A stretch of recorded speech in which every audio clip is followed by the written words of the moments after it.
सभी को प्रेम भरी नमस्कार। प्यारे साथियों, जैसा कि हम लोग चर्चा कर रहे हैं अपने वीडियोस में परमहंस योगानंद जी की आत्मकथा योगी कथामृत के बारे में। हमारे 10 अध्याय पूरे हो चुके हैं। अब हम पहुंचे हैं 11वें अध्याय पर, जिसका शीर्षक है वृंदावन में बगैर किसी पैसे के 2 बच्चे। तो जैसा कि साथियों, 10वें अध्याय में हम लोगों ने जाना कि परमहंस योगानंद जी अपने गुरु से मिलते हैं और उनके गुरु कहते हैं कि अपने परिवार के परिवार को मिलकर आओ और तुम 4 हफ्तों में मेरे पास वापस पहुंच जाओगे। तो ये सुनकर वो अपने दोस्त जितेंद्र को साथ लेकर पहुंचते हैं अपने भाई अनंत जी के पास, जो कि आगरा में रह रहे हैं। तो जब वो यहाँ पर आते हैं तो उनके भाई अनंत जी योगानंद जी से कहते हैं कि तुमने कितनी मूर्खता के साथ अपनी जिंदगी बर्बाद कर रहे हो। इस तरह से तुम्हें हमारे पिताजी जो हैं वो जायदाद से बेदखल कर लेंगे। तो ये सुनकर योगानंद जी उन्हें कहते हैं कि मैं सिर्फ अपने परम पिता की जायदाद में से अपना हिस्सा प्राप्त करना चाहता हूँ। तो अनंत जी बोले, पैसा पहले परमात्मा बाद में। कौन जानता है कि जिंदगी कितनी लंबी हो सकती है। ये सुनकर योगानंद जी बोले कि परमात्मा पहले, लक्ष्मी तो उनकी नौकरानी है, और कौन जानता है कि जिंदगी बहुत छोटी भी हो सकती है। अनंत जी कहने लगे कि लगता है आश्रम में तुमने बहुत गूढ़ ज्ञान प्राप्त कर लिया है। तो योगानंद जी ने कहा, वाराणसी में मेरा ठहरना व्यर्थ नहीं गया। जिस मकसद मतलब अपने गुरु के लिए मेरा मन तड़प रहा था, उनको मैंने वहां पर प्राप्त कर लिया है। और साथ ही वो उन पर कटाक्ष करते हैं कि वो आपके वाले पंडित भी नहीं है और उनका बेटा भी नहीं है। तो ये सुनकर अनंत जी मुस्कुराते हैं और बोले, मेरे घुमक्कड़ भाई, तुम्हारा आगे का क्या प्रोग्राम है। तो योगानंद जी बोले कि जितेंद्र मुझे आगरा लेकर आया है। ये आगरा घूमना चाहता है। हम यहाँ पर ताजमहल की सुंदरता का आनंद मानेंगे और फिर हम जो हमें अपने गुरु मिले हैं वहां पर जाएंगे, जिनका आश्रम है श्री रामपुर में।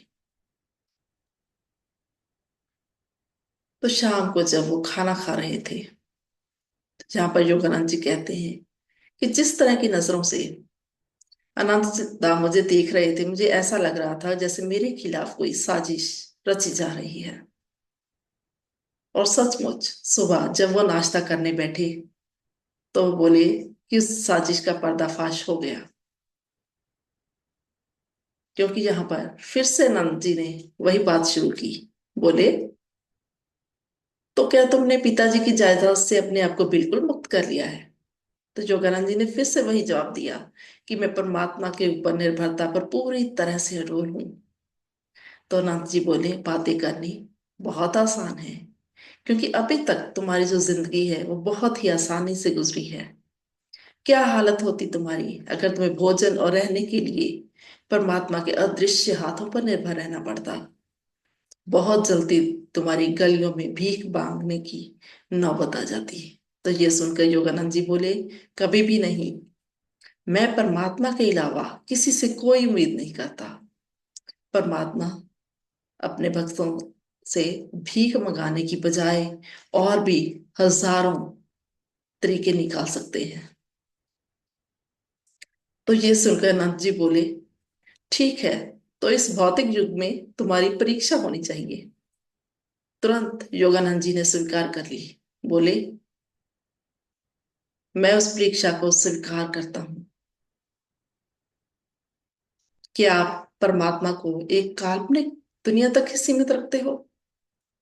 अनंत जी बोले, ठीक है, फिर आज देख लेते हैं। तुम और तुम्हारा गुरु भाई जितेंद्र, अभी ही मैं तुम दोनों को नजदीक के शहर वृंदावन भेजता हूँ।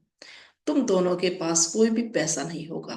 तुम भीख नहीं मांगोगी, ना ही भोजन की, ना ही पैसों की। तुम किसी के आगे अपनी मुसीबत का रोना नहीं रोओगे। तुम खाने से भूखे नहीं रहोगे और वृंदावन में फंसे भी नहीं रहोगे। पूरा वृंदावन भी घूमोगे। इन शर्तों में से कोई भी शर्त तोड़े बगैर अगर तुम दोनों मेरे बंगले पर रात के 12 बजे तक पहुंच जाओ तो मैं आगरे का सबसे ज्यादा अचंभित आदमी हूंगा। ये सुनकर योगानंद जी बोले, मुझे ये चुनौती मंजूर है। और साथ ही वो कहते हैं कि परमात्मा के उपकार की अनेक यादें मेरे मन में घूमने लगी जो अब तक उन्होंने मेरे ऊपर किए थे।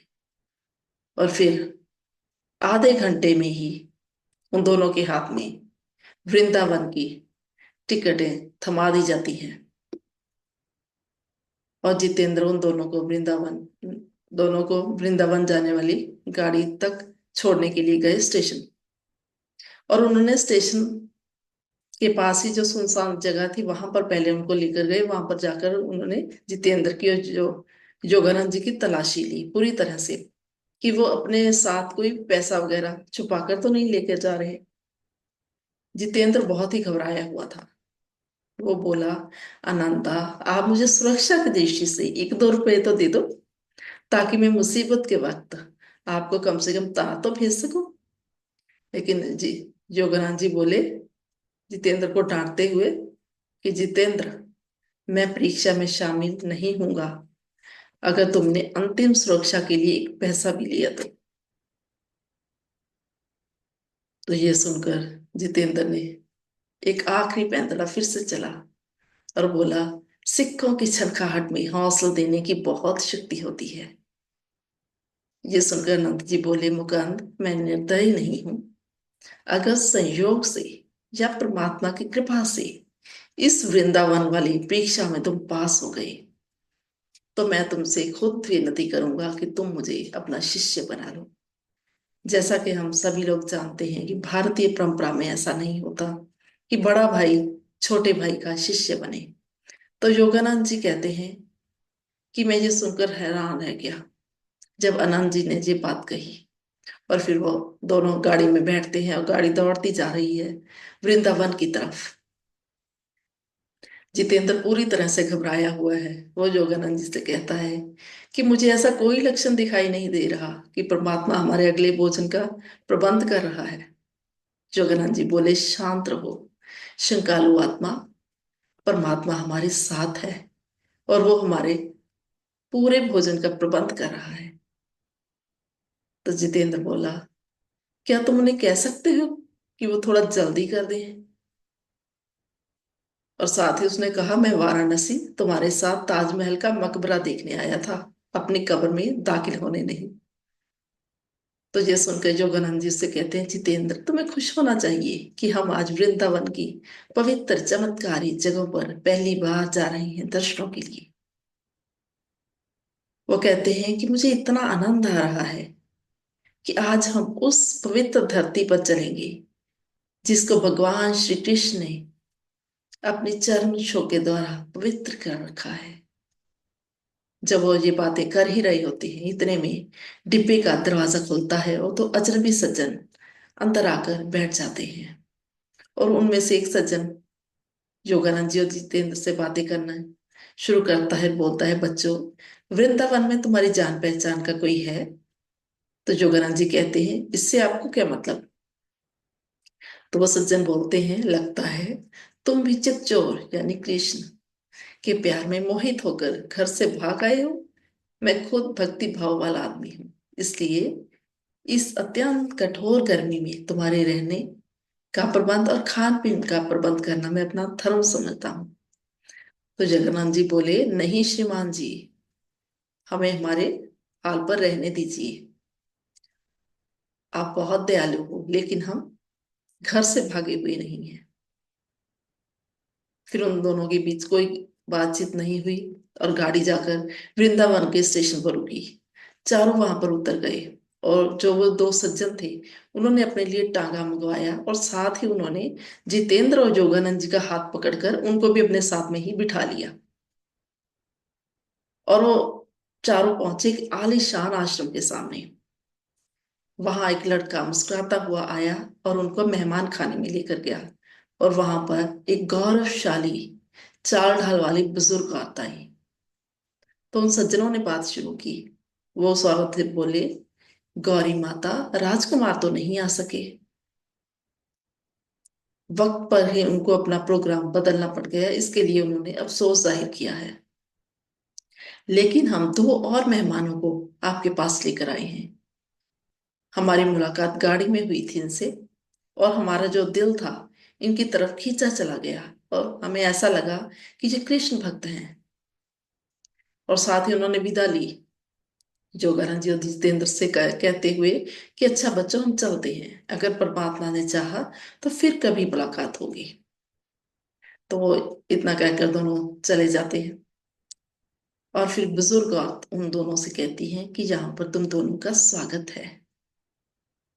और साथ ही उसने ये भी कहा कि तुम दोनों के यहाँ आने के लिए आज से अच्छा दिन और कोई हो ही नहीं सकता था। आज इस आश्रम के सरप्रस्त दो राजकुमार आने वाले थे, और कितना बुरा होता अगर मेरे बनाए हुए पकवानों को कोई सराहना करने वाला ना होता। तो ये सुनकर योगानंद जी कहते हैं कि जितेंद्र की हालत देखने वाली थी। उसकी आंखों से अश्रु धारा बहती जा रही थी। वो हैरान हुए जा रहा था। और इतने में ही वो बुजुर्ग माता उनको एक बरामदे में लेकर गई, जहां पर वो कहते कि अनेक प्रकार के पकवानों की सुगंध की महक वहां पर आ रही थी। और फिर वो बुजुर्ग औरत रसोई घर में गई, तो इतने में योगानंद जी ने फिर जितेंद्र को कहा कि शंकालु आत्मा, परमात्मा इस तरह से प्रबंध करते हैं, और वो भी इतनी जल्दी। और गौरी माता फिर एक पंखा लेकर आई। वो उनको पंखा करने लगी और उनके सामने पकवान परोसे जाने लगे। करीब 30 पकवान थे जो उनके सामने परोसे गए। योगानंद जी कहते हैं कि वो एक ऐसा शहाना खाना था जो इस धरती पर जन्म लेने के बाद से आज तक ना जितेंद्र ने, ना ही उन्होंने इस तरह के लजीज पकवान खाए थे। ये पकवान वो कहते हैं कि सचमुच उन राजकुमारों के योग्य ही थे। और इस लजीज खाने ने उन्होंने कहा कि मेरे दिल पर पूरी जिंदगी के लिए एक याद बना दी। इस तरह से उन दोनों ने खाने का भरपूर आनंद लिया, और फिर उन्होंने वहां से उस औरत से विदाई ली, और उसने उन दोनों को आशीर्वाद दिया और फिर से आने का निमंत्रण भी दिया। बहुत ज्यादा तेज गर्मी पड़ रही थी। वो दोनों निकले आश्रम से बाहर, और आश्रम के पास ही कदम का पेड़ था। वहां उसकी छाया के नीचे जाकर वो दोनों खड़े हो गए। और फिर से अचानक जितेंद्र के ऊपर फिर उसको संदेह होना शुरू हो गया। जितेंद्र को फिर वो बोलना शुरू कर दिया। उसने बोला, आज तुमने मुझे अच्छी मुसीबत में डाल रखा है। हमारा दोपहर का ये खाना तो महज एक इत्तेफाक था जो अच्छी किस्मत से हमें मिल गया। हम दोनों के पास एक पैसा भी नहीं है। हम दोनों कैसे मंदिरों के दर्शन करेंगे, और बिना पैसे के कैसे नंदा के पास वापस जाएंगे। ये सुनकर योगानंद जी बोले, तुम्हारा पेट भर गया है और तुम परमात्मा को इतनी जल्दी भूल गए हो। परमात्मा की कृपा की याद कितना कम समय रहती है। वो बोले, संसार में कोई भी इंसान ऐसा नहीं होगा जिसकी कोई ना कोई, कभी ना कभी कोई इच्छा पूर्ण ना हुई हो। फिर भी जितेंद्र पर कोई असर नहीं हो रहा था। वो बोला, तुम जैसे सिर्फ मेरे आदमी के पीछे लग के मैंने आज खतरा मोल ले लिया। मैं पूरी उम्र ये भूल नहीं पाऊंगा। योगानंद जी उसको शांत करते हैं कि जितेंद्र, शांत हो जाओ। जिस परमात्मा ने हमें भोजन करवाया है, वो हमें वृंदावन भी घुमाएगा और वापस आगरा भी लेकर जाएगा। जब वो ये बातें कर ही रहे होते हैं, इतने में ही एक नौजवान पतला लंबा हंसमुख चेहरे वाला उनके पास आता है और बोलता है, प्यारे दोस्त, आप इस शहर में नए आए लगते हो। मुझे अपनी मेहमान नवाजी और दृश्य दर्शन करवाने के लिए मार्गदर्शन करने की सेवा का मौका दें। अब ये सुनकर जितेंद्र का चेहरा एक बार से पूरी तरह से पीला पड़ जाता है। और योगानंद जी ने उस नौजवान का प्रस्ताव निम्रता के साथ नामंजूर कर दिया। लेकिन वो नौजवान फिर बोला, आप मेरे गुरु हैं। वो बोला, दोपहर के समय में ध्यान कर रहा था तो मेरी अंतर्दृष्टि में श्री कृष्ण प्रकट हुए, और उन्होंने इस पेड़ के नीचे मुझे दो बेसहारा चेहरे दिखाए, उनमें से एक चेहरा आपका था। मेरे गुरुदेव, मैं आपका चेहरा अक्सर ध्यान में देखा करता हूँ। अगर आप मेरी सेवा मंजूर कर लें तो मुझे बहुत खुशी होगी। तो ये सुनकर योगानंद जी बोले, मैं भी बहुत खुश हूं कि तुमने मुझे ढूंढ लिया। ना ही परमात्मा ने और ना ही इंसान ने हमें ठुकराया है।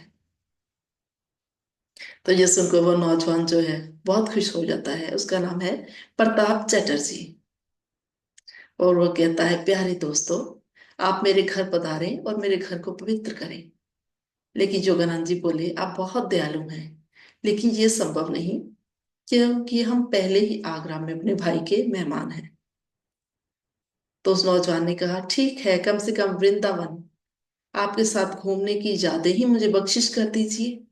तो फिर वो खुशी से तैयार हो जाते हैं। और प्रताप चटर्जी ना का जो वो नौजवान है, वो एक टागा मंगवाता है। उसमें बैठाकर वो उन दोनों को मदन मोहन मंदिर और भी कृष्ण मंदिरों के दर्शन करवाता है। और दर्शन करते करते गहरा अंधेरा उतर आता है। फिर वो पहुंचते हैं रेलवे स्टेशन। वहां पर वो नौजवान उनसे कहता है कि आप थोड़ी देर रुकिए, मैं संदेश लेकर आता हूँ। और वो जाता है और थोड़ी ही देर बाद वो आता है तो उसकी हाथों में अनेक मिठाई के डिब्बे होते हैं।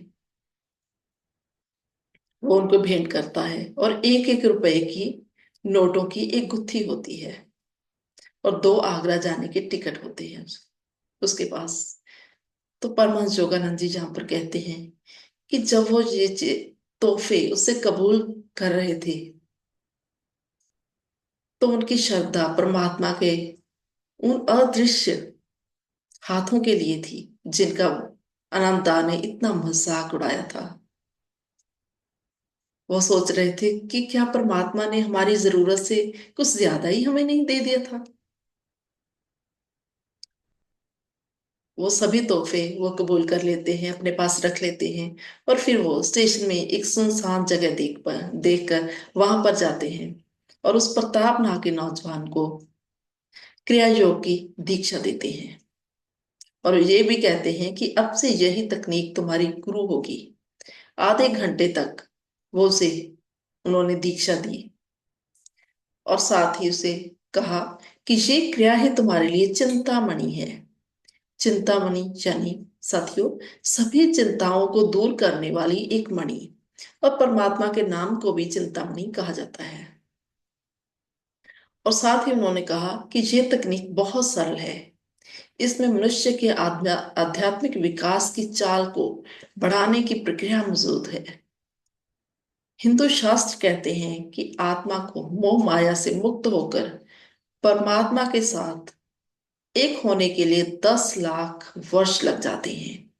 लेकिन क्रिया योग के अभ्यास से ये समय बहुत ज्यादा कम हो जाता है।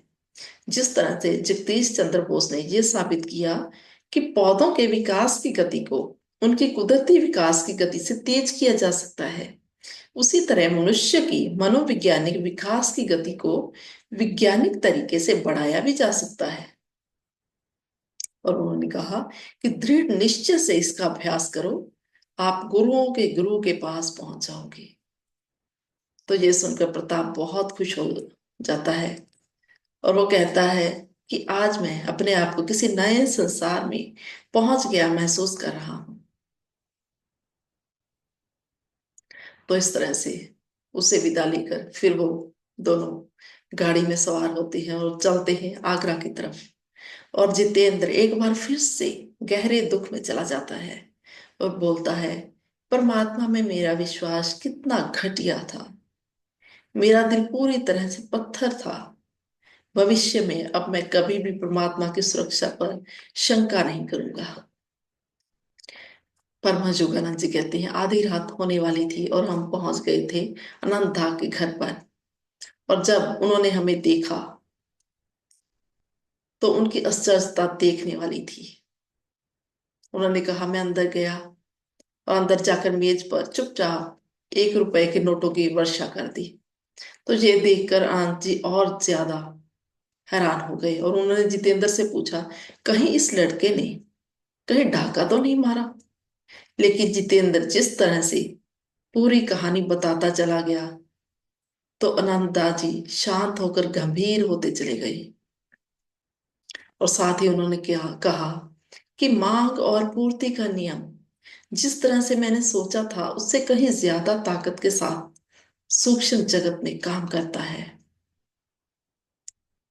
योगानंद जी बोले कि अनंत जी एक ऐसे आध्यात्मिक उत्साह के साथ ये बातें बोल रहे थे जो आज तक मैंने उनमें कभी नहीं देखी थी। और साथ ही अनंत जी ने ये भी कहा कि अब मुझे ये बात समझ में आई है पहली बार कि तुम इस संसार के खजाने के प्रति इतने उदासीन क्यों हो। क्यों तुम्हें इस संसार की संपत्ति के प्रति कोई लगाव नहीं है। तो साथ ही उन्होंने योगानंद जी से ये भी कह दिया कि मैं दीक्षा लेने के तैयार हूं, मुझे अपना शिष्य स्वीकार करो और क्रिया योग की दीक्षा दो। तो यहाँ पर योगानंद जी कहते हैं कि एक ही रात में दो दो अनचाहे शागिर्दों को दीक्षा देने की मैंने जिम्मेदारी उस रात निभाई। और फिर वो सो गए। और वो कहते हैं कि सुबह का जो नाश्ता था उसमें वो आनंद, वो मधुर, वो मिलनसार माहौल जो उन्होंने पहले कभी नहीं देखा था वो आ गया था। और फिर उन्होंने नाश्ता करके अपने भाई से विदा ली और वह जितेंद्र को साथ लेकर ताजमहल देखने के लिए चले गए। उन्होंने ताजमहल की सुंदरता देखी और फिर वो रेलगाड़ी में सवार होकर श्री रामपुर के लिए रवाना हो गए। लेकिन जितेंद्र ने उनसे कहा कि मुकाम, मैं कई महीनों से अपने परिवार के लोगों से नहीं मिला। मैंने अपना इरादा बदल लिया है। शायद फिर कभी मैं तुम्हारे साथ तुम्हारे गुरु के दर्शन करने के लिए श्री रामपुर जाऊंगा।